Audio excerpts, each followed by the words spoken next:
The scratching begins just after midnight, when the blizzard rages at its worst. Ivory stirs a pot of venison stew over the fire, trying to ignore the howling wind that makes the wooden walls creak and groan, threatening to collapse at any moment. 3 years she'd lived in this isolated cabin. 3 years of solitude and silence, broken only by nature's sounds and her own voice when loneliness demanded she speak just to remember human speech. The scratching grows louder, more insistent, accompanied by a low whine cutting through the storm. Ivory freezes, wooden spoon halfway to her mouth. Her heart pounds, threatening to escape her chest. Outside, nothing ever came here. Isolation was her choice. Walked into the mountains for 2 weeks after being cast out by her pack, seeking a place so remote she could never hurt anyone again. The scratching turns to heavy, rhythmic thuds against the door. Something big is out there. Ivory sets down her spoon with trembling hands and approaches the door. Her pale fingers brush the rough wood. Her breath fogs in the freezing air seeping through the cracks. She was terrified, yet something deep inside stirred, the healer in her drawn to the desperate sound, a part that 3 years of solitude couldn't kill. Every instinct screams to stay inside, let it freeze or leave. But Ivory knows right and safe aren't always the same. 3 years of punishing herself for deaths that may not have been her fault flash in her mind. The bolt slides back with a metallic click, impossibly loud. The door swings open, and Ivory stumbles back as a wave of snow wind, and something massive bursts inside. 12 white wolves flood the cabin, enormous and covered in ice, pressing her against the far wall. The largest wolves she'd ever seen, each twice the size of a normal wolf, with thick white fur glowing in the dim firelight. Their eyes were various shades of blue and silver, pale and striking. They all watched her with an intelligence that made her skin prickle. These weren't ordinary wolves. They were shifters. They had to be. No natural animal moved with such coordinated purpose. No natural animal looked at you with such calculating awareness. But they weren't shifting to human form, which meant they either couldn't or wouldn't, and Ivory didn't know which possibility scared her more. The largest wolf, a massive beast with ice-blue eyes that seemed to see straight through her soul, moved forward slowly. He was at least 4 feet tall at the shoulder, with a thick mane of fur around his neck and a bearing that screamed alpha even in his animal form. He stopped 3 feet from her and sat, his gaze never leaving hers, waiting. The others arranged themselves around the room, shaking off snow and ice, their movements controlled despite their obvious exhaustion. Ivory pressed herself harder against the wall, her mind racing. She should be terrified. She should be screaming or fighting or doing something other than standing frozen like prey. But looking at these magnificent creatures, seeing the exhaustion in their eyes, and the way they trembled from cold despite their thick winter coats, all she could think about was that they were dying. They'd been caught in the blizzard, had somehow made it to her cabin, and if she turned them away, they'd freeze to death within the hour. She'd already caused enough death for 1 lifetime. Ivory's own curse had started innocently enough. She'd been 21 when Marcus, a young alpha from her pack, had fallen in love with her despite her strange appearance. She'd been born different, that was clear from the moment she took her first breath. Pure white hair, skin so pale it was almost translucent, eyes the color of ice, and a small frame even for an omega. Her mother had died during childbirth, and her father, unable to look at the daughter who'd cost him his mate, had drunk himself to death before Ivory turned 2. She'd been raised by her grandmother, a tough old wolf who loved her fiercely but had always warned her that being different came with a price. Marcus hadn't cared about her appearance. He'd loved her wit, her kindness, her skill with healing herbs, and her gentle way with wounded animals. When he'd asked her to be his mate, she'd said yes without hesitation, thinking maybe finally she'd found someone who saw past her cursive appearance to the person underneath. The mocking ceremony had been beautiful. Marcus had bitten her neck gently, making the bond that would tie them together for life. Ivory had felt the connection snap into place, warm and perfect, everything she'd ever dreamed of. They'd celebrated with the pack, made love in their new home, fallen asleep wrapped in each other's arms. Marcus had been dead by morning. The pack healers said it was a heart attack, sudden and violent, impossible to predict. But Ivory had seen the way people looked at her at his funeral, the whispers that followed her everywhere, the pale Omega and her marked mate, dead before the bond could even settle. It was unnatural, cursed. She'd grieved alone, devastated and confused, wondering if she'd somehow caused it. Yet the rational part of her mind insisted it was just terrible timing, a tragedy, but not her fault. Hearts failed sometimes. People died. It wasn't her curse. Then Kane had insisted on courting her. Kane was a beta, solid and kind, Marcus' best friend. He told Ivory he didn't believe in curses, that Marcus' death was just bad luck, and she deserved a second chance at happiness. She'd resisted for 6 months, terrified of losing someone else. But Kane had been persistent and gentle, and eventually she'd given in. The marking ceremony was smaller this time, more private, just a few witnesses instead of the whole pack. Kane had marked her at sunset, and they'd spent the night in his cabin, Ivory trying to silence the voice in her head that kept whispering this was a mistake. Kane had been dead by dawn. Heart attack, the healers said again, 2 days after marking Ivory. That's when the pack had turned on her completely. The Pale Widow they'd called her, Death's Bride, cursed by the moon goddess to kill any male who tried to claim her. The Alpha had given her a choice, leave voluntarily or be executed as a threat to the pack. She'd left that same day, walking into the mountains with nothing but a pack of supplies and the clothes on her back, determined to die alone rather than kill anyone else. But she hadn't died. She'd survived, found this cabin, learned to live in total isolation, and had been alone ever since, convincing herself it was better this way. Safer. The only way to protect anyone from the curse she carried. Now these 12 wolves were in her cabin, their eyes on her, their lives in her hands. If they were shifters and they marked her, they'd die. But they were in wolf form, which meant marking wasn't an option, and maybe, just maybe, she could help them survive the blizzard without anyone else dying because of her. The decision made itself. Ivory took a shaking breath and moved slowly away from the wall, keeping her movements careful and non-threatening. The big Alpha's eyes tracked her, but he didn't move, just watched as she retrieved her medical supplies from the cabinet near the door. She spent the next hour checking each wolf for injuries, her gentle hands running through thick white fur, searching for wounds or signs of frostbite. Most were just exhausted and cold, but 3 had minor injuries from what looked like a rock slide, deep gashes that needed cleaning and binding.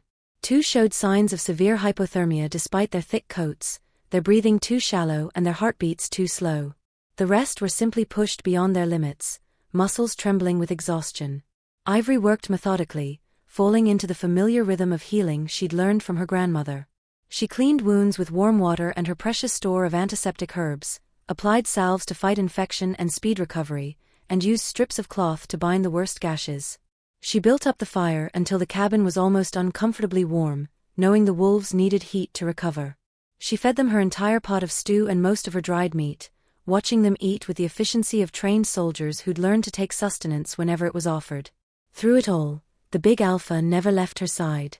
He followed her from wolf to wolf, watching her work with those intense ice-blue eyes, and whenever she moved back toward the fire, he was right there, a massive warm presence just behind her. The other wolves seemed to take their cues from him, relaxing as he relaxed, accepting her touch because he deemed her safe. By the time she'd finished treating everyone, Ivory was exhausted, and the blizzard outside had intensified to the point where she couldn't see more than a foot beyond the windows. Snow piled against the cabin walls, the wind screaming like something alive and angry. They'd be trapped here for days at least, maybe a week if the storm kept up. She looked at the 12 enormous wolves sprawled around her small cabin, taking up every available inch of floor space, and felt a laugh bubble up in her throat. It came out half hysterical, tinged with exhaustion and the surreal absurdity of her situation. 3 years of isolation, and now her cabin was full of the biggest wolves she'd ever seen, all watching her with disturbingly intelligent eyes. The Alpha made a sound almost like a chuckle, a huffing noise that made his whole body shake. Then he moved to the rug in front of the fire and laid down, his massive head resting on his paws. The others followed his lead, arranging themselves around the room in a loose pack formation. 2 of the smaller ones curled up together near the door, 3 claimed the space beneath the window, and the rest spread out across the remaining floor space, all settling in like they'd done this 1,000 times before. Ivory stood in the middle of her now crowded cabin, feeling more confused than scared. She probably should have been terrified, wondering what would happen if they shifted back to human form. But looking at these magnificent creatures, seeing them relax and begin to drift towards sleep, all she felt was a strange sense of rightness, like something missing had suddenly clicked into place. She was too tired to analyze it. She banked the fire, wrapped herself in her warmest blanket, and climbed into her small bed in the corner of the cabin.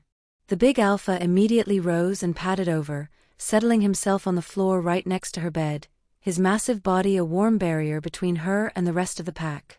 Ivory reached down without thinking and buried her fingers in his thick fur, marveling at how soft it was despite looking coarse. The wolf made a rumbling sound of contentment and pressed closer to her touch. Ivory fell asleep with her hands still tangled in white fur, feeling safer than she had in 3 years. She woke to find the cabin warmer and the storm still raging outside. Gray morning light filtered through the ice-covered windows, illuminating her unusual house guests. Most of the wolves were still sleeping, their exhausted bodies sprawled in ungainly positions that would have been funny if they weren't also somewhat majestic. The alpha was awake, his ice-blue eyes watching her with an intensity that should have been unnerving, but somehow wasn't. Ivory carefully extracted herself from her blankets and set about making breakfast. She had enough supplies for maybe a week if rationed carefully, which meant feeding 12 enormous wolves would deplete her stores faster than she liked. But she couldn't let them starve. And besides, once the storm passed, they'd probably leave, and she'd be alone again. She could worry about restocking then. She made a massive pot of oatmeal mixed with dried berries and honey, using up most of her grain stores in one go. The wolves woke one by one as the smell of food filled the cabin, stretching, yawning, and looking around with alert eyes. They ate the oatmeal from the bowls she set out, their table manners surprisingly good for animals, and Ivory found herself watching them with fascination. They really were beautiful. Their white fur was thick and luxurious, unmarred by any darker colors. Their eyes ranged from pale blue to deep sapphire to silver gray, each set unique and striking. They moved with coordinated grace even in the cramped space, never bumping into each other or her, always aware of exactly where everyone was. Military precision in wolf form. The second day passed in a strange domestic rhythm. 窗体顶端 Ivory checked their wounds and was pleased to see them healing faster than normal, confirming they were shifters with enhanced healing. She talked to them as she worked, her voice filling the silence she'd kept for 3 years. She told them about her grandmother's healing techniques, about the herbs she grew in the summer months, and about the strange peace she'd found in isolation. She didn't tell them about her curse, didn't mention Marcus or Cain, or the reason she lived alone. That was her burden to carry, and they'd be gone soon anyway. The wolves listened with remarkable attention. They couldn't talk back, couldn't shift to human form for reasons she didn't understand, but they were clearly intelligent. They brought her firewood from the covered pile outside, taking turns braving the brutal storm to drag logs back. They arranged themselves to help conserve heat, their large bodies acting as living barriers against the cold air that seeped through the cabin's walls. The alpha stayed by her side constantly, his presence both protective and oddly comforting. By the 3rd day, Ivory had started naming them in her head. She couldn't help it. They had such distinct personalities that she couldn't keep thinking of them as just wolves. The alpha she called Frost, both for his coloring and the icy intensity of his gaze. The two who always curled up together she named Snow and Ice, a bonded pair who moved like they shared one mind. The 3 near the window became Dawn, Mist, and Cloud. The others were Storm, Winter, North, Silver, Pale, and Ghost. She knew it was dangerous to name them. Naming meant attachment, and attachment meant pain when they left. But she couldn't stop herself. For 3 days these wolves had been her only company, and despite the circumstances, despite the strangeness of it all, she'd felt less lonely than she had in years. On the 4th morning, Ivory woke to silence. The blizzard had passed, leaving behind a world buried in white. Brilliant sunshine streamed through the windows, making the snow outside sparkle like diamonds. It was beautiful and terrible because it meant her guests would be leaving. She sat up in bed and found the cabin empty except for Frost, who was sitting exactly where he'd been when she fell asleep, watching her with those unervingly intelligent eyes. Her heart clenched. They were already gone. All of them except the alpha. And he'd probably leave too once he was sure she was all right. Ivory forced herself out of bed, wrapping her blanket around her shoulders against the lingering cold. She didn't look at Frost as she moved to the window, staring out at the pristine snowscape. The storm had dumped at least 4 feet of new snow, drifting even higher where the wind had piled it against trees and rocks. It would take days to dig out, and her path to the nearest trading post was completely buried. She heard movement behind her and turned to see Frost rising and padding toward the door. This was it. He was leaving. She'd be alone again. Ivory forced herself to smile, to act like she was fine, like she hadn't spent 3 days pretending these wolves were her pack. But Frost didn't scratch at the door to be let out. Instead, he sat facing it and made a low chuffing sound. Almost immediately, the door swung open and 12 men walked in. All of them completely naked and absolutely stunning. Ivory's blanket slipped from her fingers. They were tall, easily over 6 feet, with muscular builds that spoke of years of warrior training. Their hair ranged from platinum to white blonde, and their eyes held the same striking shades she'd seen in wolf form. But it was the man in front who stole her breath, who made her heart stutter and her wolf howl in recognition deep inside her mind. He was the most beautiful man she had ever seen.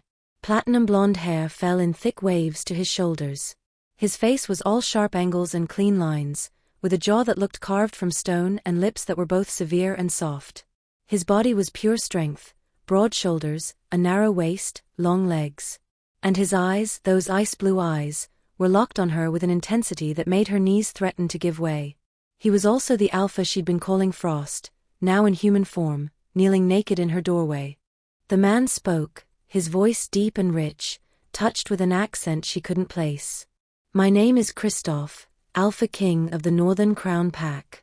These are my elite guard. You saved our lives when you could have left us to freeze. You fed us when you barely had enough for yourself. You healed our wounds and kept us warm and asked for nothing in return. By the laws of the Moon Goddess and the rights of my position, I claim you as my intended mate and ask for your hand in joining with me to rule my pack as my Luna and Queen. Ivory stared at him, her mind refusing to accept the words she was hearing. Alpha King, elite guard, intended mate, Luna. None of it made sense, not in relation to her, not in any world that obeyed logic. I can't, she whispered, her voice cracking. You don't understand. I can't be anyone's mate. I can't mark or be marked. I'll kill you. Kristoff rose in one smooth, powerful motion, and Ivory had to fight the instinct to retreat. He was so big, so intense, so impossibly male, standing there utterly unashamed in her small cabin. He approached slowly, like calming a frightened animal, his hands lifted in a peaceful gesture. I know about your curse, he said softly. I know about Marcus and Cain. I know what your pack called you and why you ran. Kristoff's touch was warm against her cold skin, steady in a way that quieted the storm still raging inside her. You won't kill me, he said softly, but with the certainty of a man who'd built his entire life on instinct and truth. Our bond is the one your soul has been waiting for. The only one it will accept. That's why you never felt right with Marcus or Cain. That's why your wolf never rose for them. That's why your power rejected them before they could claim something that was never theirs. Ivory shook her head again, but weaker this time, fear and hope warring in her eyes. But what if? There is no what if, Kristoff murmured, leaning closer but not touching her further, giving her every chance to pull back. When a true mate bond exists, it pulls at both souls. Do you feel that pull toward me, Ivory? Because I feel it every time I breathe. His words struck something inside her, a tremor she'd been trying to ignore since the moment his eyes met hers. Her wolf had risen for him instantly, something that had never happened before, something she'd been too scared to acknowledge. Sterling stepped closer, his voice gentle but sure. A true mate Omega doesn't harm her destined mate. The bond aligns, not rejects. Your power only acts defensively. If Kristoff were not meant for you, he wouldn't be standing right now. He would have collapsed the moment his wolf recognized the mismatch.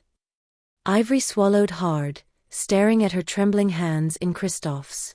Then why am I still so scared? Because you were hurt, Kristoff said, his thumb brushing away another tear. Your pack failed you. They didn't protect you. They didn't understand you. They let you believe you were broken when you were the rarest blessing in generations. Her breath caught. It felt like his words were peeling away armor she'd worn for years. Kristoff leaned in just enough that she could feel the warmth of his breath. I will never pressure you. I will never ask for your mark until you're ready. You choose the moment. You choose the bond. You choose me, or you don't. His voice dropped lower, rougher. But I already chose you the moment I first saw you. Wolf and man both. Ivory's eyes lifted to his, full of fear, but for the first time, possibility too. If this bond is real, she whispered, if I'm really meant for you, then why did the goddess keep us apart for so long? Kristoff smiled, a small, aching thing full of reverence. Because you needed time to survive what was done to you. And I needed to be worthy of the queen she made for me. Ivory's breath trembled, her heart racing for reasons that had nothing to do with fear. Kristoff. His other hand rose to cradle her face fully, his touch feather light. You will never lose me, Ivory. Not to a false bond. Not to your gift. Not to fate. His forehead touched hers, the contact sending a warm pulse through her entire body, her soul responding before her mind could. You're mine, he whispered, but the words were not a command. They were a promise. He told her about Rowan, the silent strategist she'd called Cloud, whose mind was sharper than any blade. About Hale, the one she'd named Mist, calm and steady as winter air. About Thorn, known to her as Storm, fierce in a fight but soft-spoken in every other moment. About Vale North, who never smiled but watched everything with unwavering loyalty. And the rest of them, each one exactly as she'd seen them in wolf form, their personalities unchanged by whether they wore fur or flesh. Ivory listened, slowly letting herself feel something she hadn't allowed in years, curiosity, connection, warmth. She found herself talking, too. Not about everything, not yet, but about her herbs, her grandmother's teachings, the animals she fed in the warmer months, the little patterns she carved into the handles of her tools when nights got too quiet. Kristoff would listen like every word she said mattered. The others seemed to respect the space he gave her, interacting with her gently, like she was something precious without being fragile. Every morning, Kristoff would bring her something small, a carved piece of driftwood polished smooth, a handful of wild berries he found under the snow, a flower frozen perfectly in ice. Courtship tokens, he'd call them with a teasing grin. Traditional ones come from the heart. She kept them all. Every night, he would sit by the fire with her, close but never touching unless she reached for him first. And when she did, he always froze for a heartbeat, as if it stunned him every time, before leaning into her hand, letting her bury her fingers in his hair or rest her palm against his cheek. He never rushed. Never pushed. Never demanded. And her wolf, who had been silent for years, began to stir. On the 8th morning, Ivory woke unexpectedly early. The cabin was quiet except for the soft breathing of the men sleeping wherever they'd found space the night before. Kristoff was sitting near the hearth, shirtless, his broad back turned toward her as he sharpened a hunting knife. The early sunlight spilled over him, catching the faint scars across his shoulders, the kind left by battle survived, responsibilities carried, burdens borne. Ivory didn't mean to stare, but something about that moment, him in her cabin, sunlight catching in his pale hair, the quiet confidence in every line of his body, made her breath catch. As if sensing her gaze, Kristoff turned slightly, his voice low and warm. Morning, Ivory. Something fluttered in her chest before she could smother it. She pulled her blanket closer around herself. You're up early. He smiled faintly. Couldn't sleep. Wolves don't rest well when they're content. He paused, then added softly, or when their mate is stirring. Her cheeks warmed. I'm still not your mate. No, he agreed, setting the knife aside and turning fully toward her. Not yet. His eyes held hers with steady patience. But you haven't asked us to leave. You haven't pulled away from me. Your wolf hasn't rejected me. That's progress, Ivory. I don't need anything more than that. The gentleness in his voice shook her more than any declaration of fate. She tucked a strand of silver-white hair behind her ear, suddenly shy. Kristoff, why are you trying so hard? He rose, slow enough that she didn't flinch, and crouched in front of her, close but still giving her space. Because you deserve a bond that doesn't hurt. Because the goddess chose you for me. Because the moment I saw you at that door, I felt something I've never felt in my life. His voice dropped to a whisper. Because I want you. All of you. Your past, your fear, your strength, your hope, even the pieces you still hide. Her breath shuddered out of her. Let me earn you, Kristoff murmured. Every day, every way. Not because the goddess says you're mine. Because you choose me. Ivory stared into those ice-blue eyes, and for the first time, she didn't feel fear at all. She felt possibility. Ivory traced the ink with trembling fingers, her heart fluttering at the last line. You're not alone anymore. No one had ever said that to her. No one had ever promised her anything beyond duty, fear, or avoidance. Kristoff's neat handwriting felt like a vow written directly across her soul. She sat down slowly, holding the note in both hands as if it might vanish if she loosened her grip. The cabin was warm, the fire banked just right, the stew giving off a comforting savory scent. Everything was in place, neat, cared for, alive. They had left her safe. They trusted her to be here when they returned. She realized with a jolt that she trusted they would return too. Her wolf stretched inside her chest like it had been asleep for years. She moved through the cabin with a strange energy buzzing beneath her skin, doing chores she didn't need to do, tidying things that were already spotless, checking her herb jars for the 5th time. She tried reading, tried sewing, tried eating, but her eyes kept drifting to the window, to the snow-covered path where the men would appear when they came home. Hours dragged. The silence felt louder without their warm bodies, their subtle movements, their steady presence filling every corner of her small cabin. By late afternoon, Ivory went outside to gather more firewood, partly because she needed something to do, partly because being inside alone suddenly felt too empty. She bundled herself in layers, stepping into the glittering world of winter light. The snow was deep but the sun was bright, reflecting off the surface until everything looked like a field of diamonds. As she bent to pick up a fallen branch, she froze. Scent. Snow, cold metal, pine, and something darker beneath it. Not her pack. Not Kristoff. Not the elite guard. Her heart slammed against her ribs. She turned slowly, scanning the tree line. Nothing moved. Nothing breathed.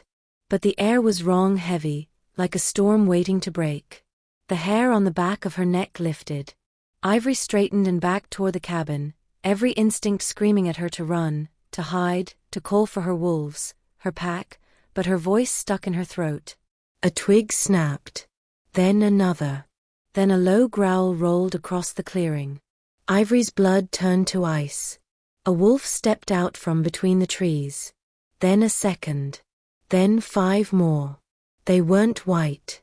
They weren't beautiful. They weren't hers. They were enormous, with dark fur and eyes glowing gold with feral hunger. Rogue wolves. She stumbled backward, breath catching. If Kristoff were here, if any of them were here, she wouldn't be afraid. But she was alone. Alone except. The snow behind her shifted, and Ivory whirled. Too late. A hand clamped over her mouth, an arm snatching her against a cold, unfamiliar chest. She tried to twist away, but the grip was iron, inescapable. A deep voice growled against her ear. Hello, little Omega. You're exactly who we've been looking for. Her scream was swallowed by the hand over her mouth.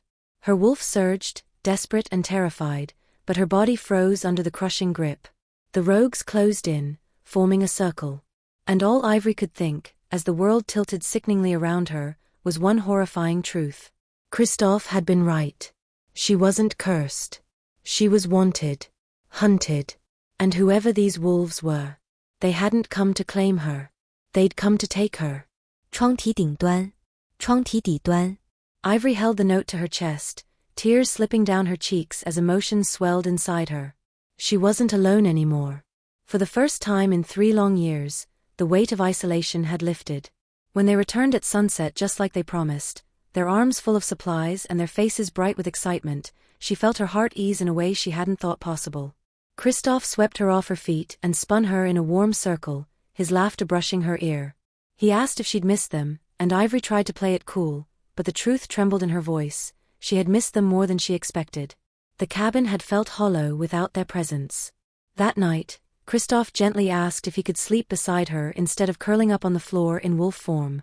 He promised it would be only sleep, no pressure, just the comfort of holding her through the night.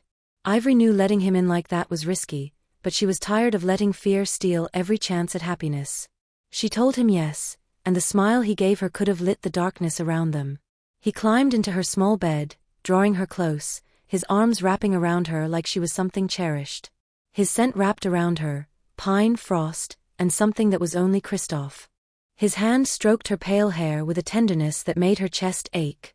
He whispered that he loved her, that he had loved her since the night she let them into her home despite being terrified.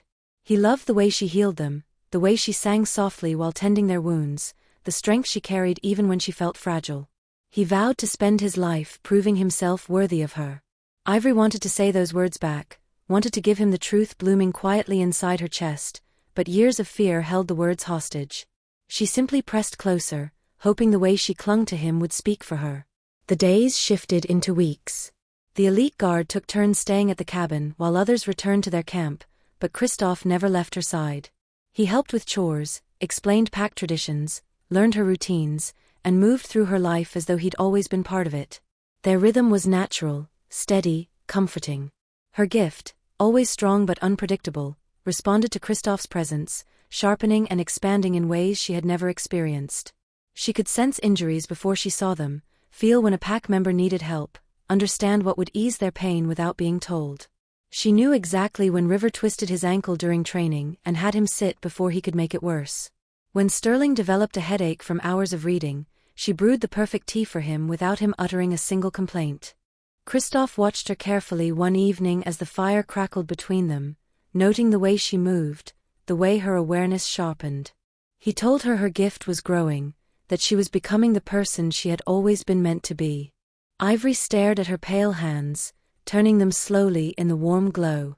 She remembered her grandmother saying her healing gift was the strongest she had ever seen, that the moon goddess had marked her pale so the world would recognize her purpose. A badge of honor, not a curse. But the pack had never seen it that way. Christophe insisted her grandmother had been right, explaining that in the Northern Crown pack healers were honored above everyone except the Alpha and Luna. They were treasured, celebrated, essential.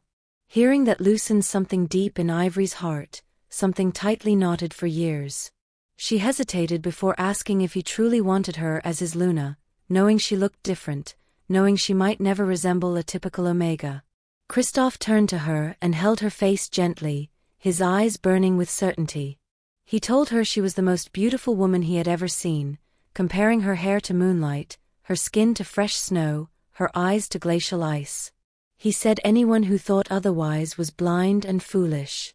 He wanted her exactly as she was, without changing a single thing. He wanted the pale Omega who lived alone in the mountains, healed wolves, and told awful cooking jokes. He wanted every part of her forever. Ivory kissed him before she could stop herself.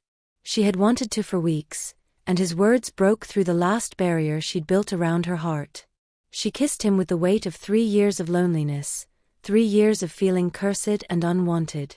Christophe kissed her back with a tenderness so deep it almost unraveled her. His hands stayed on her face, steady and reverent, holding her as though she might break if he wasn't careful.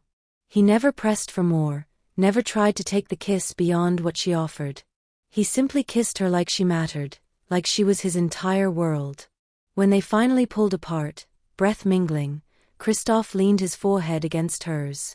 He asked if this meant she believed him, if she was willing to try. Ivory admitted she was terrified of losing him, but she loved him too much to keep running.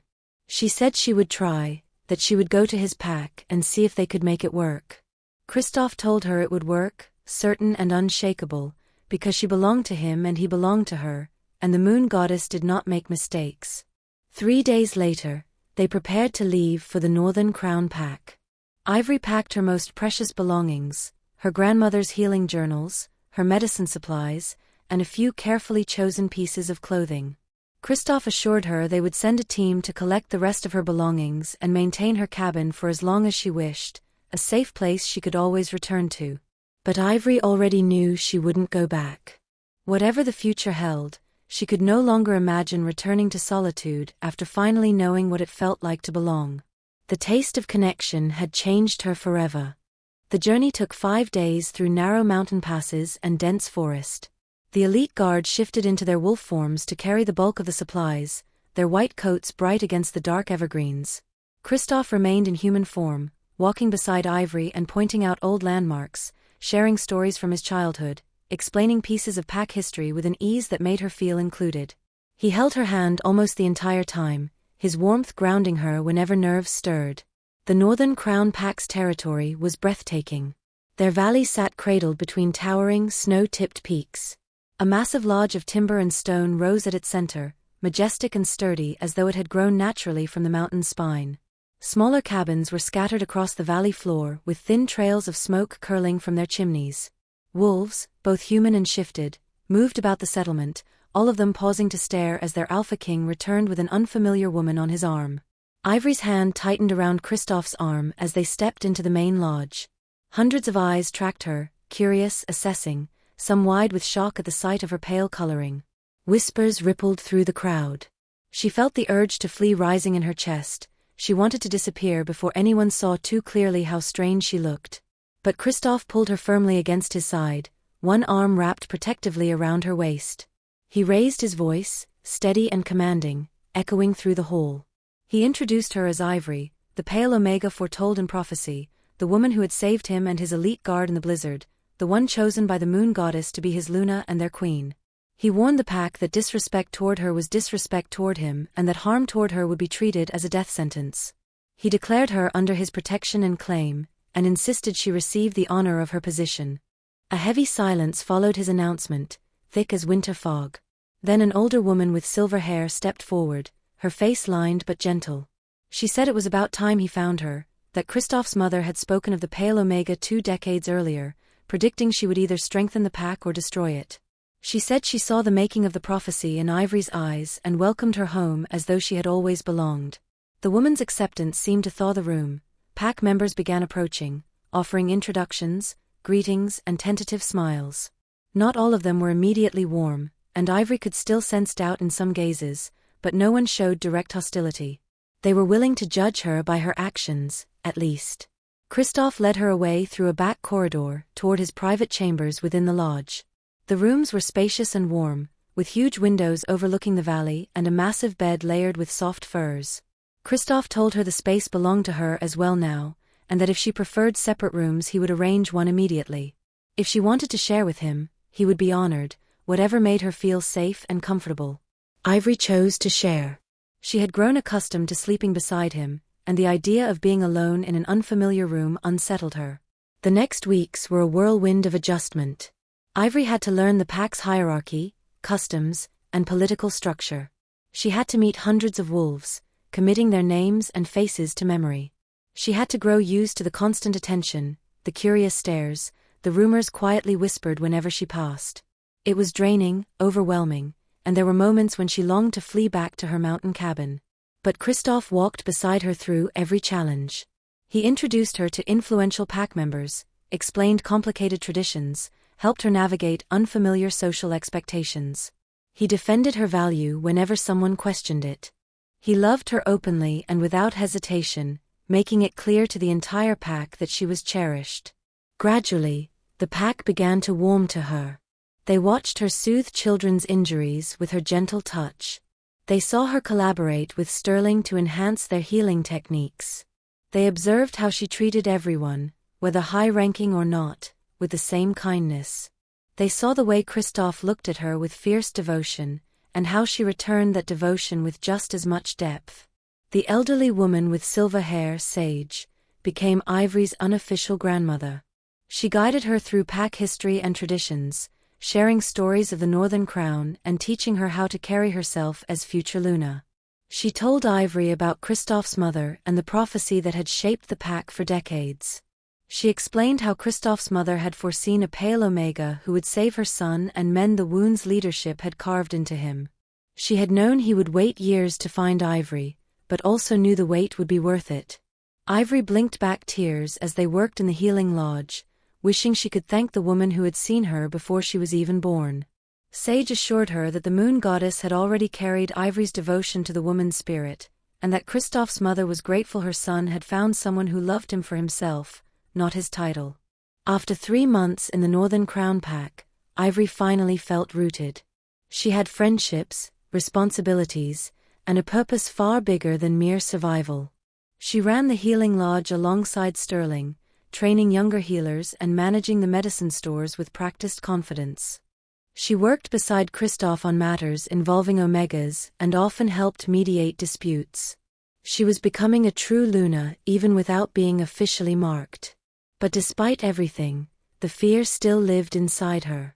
Every time Kristoff looked at her with heat in his eyes, every time his touch lingered on her skin, every time their kisses left them breathless, the old terror rose up inside her.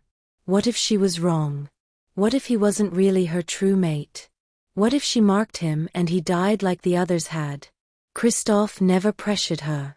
He seemed willing to wait forever if that was what she needed. But Ivory could see the silent weight it placed on him, the subtle questions in the pack's eyes about why their alpha still hadn't completed the bond. An unmarked Luna carried less authority, less respect. By holding back, she was holding him back. It was Sage who finally pushed her to confront the truth. The old woman spoke gently as they watched the sunset together, telling her she was letting fear rule her life again. She reminded Ivory that she had run to the mountains because she feared killing another mate, and now she was refusing to complete the bond for the same reason. Fear wasn't living, Sage said, it was just another kind of death. Ivory whispered her doubts, terrified that choosing wrong would cost Kristoff his life. Sage asked her what would happen if she was right. If she spent years afraid of a tragedy that would never come, if she denied them both the happiness they were meant to have because she couldn't trust the moon goddess. She reminded Ivory that Kristoff loved her more than his own life, and that he would rather risk everything to be her mate than live the rest of his days without her. Was she truly willing to make that decision for him?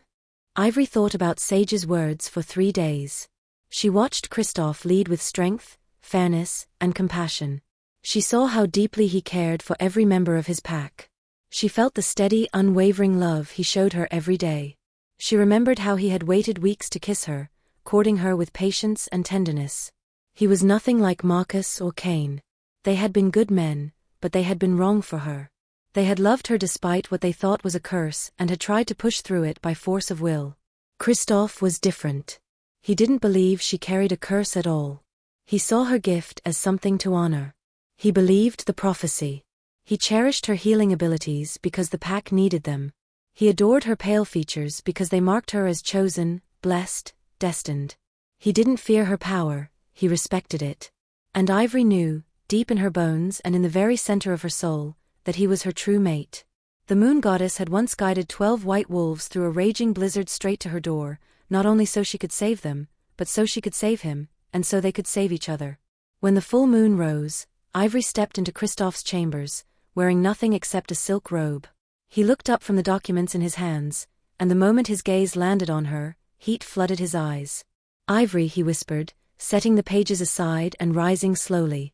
"What's going on?" "I'm ready," she answered, her voice steady even though her heartbeat thundered in her chest. "I'm ready to complete our bond. I'm ready to be your Luna in every way.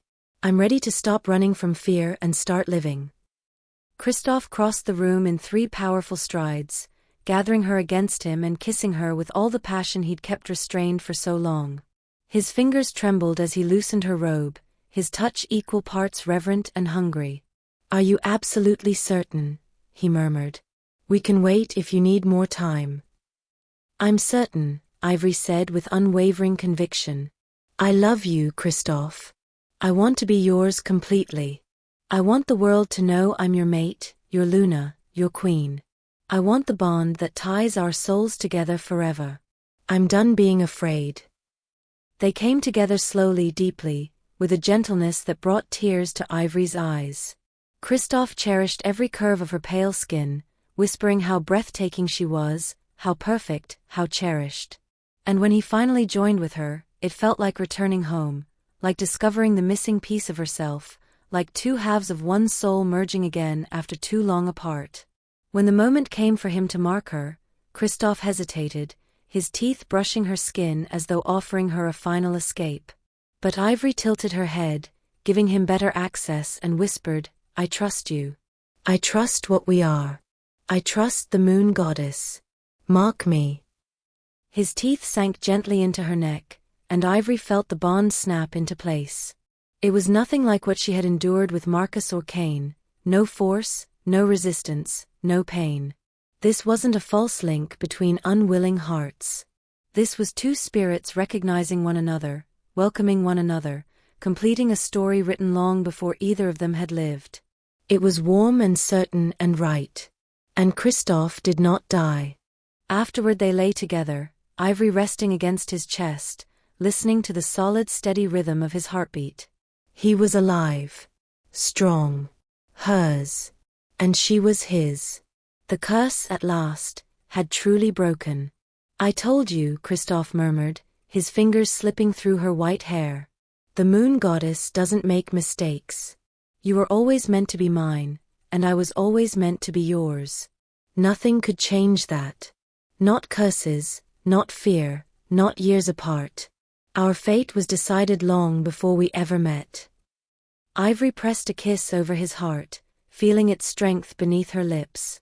"Thank you for finding me. Thank you for waiting.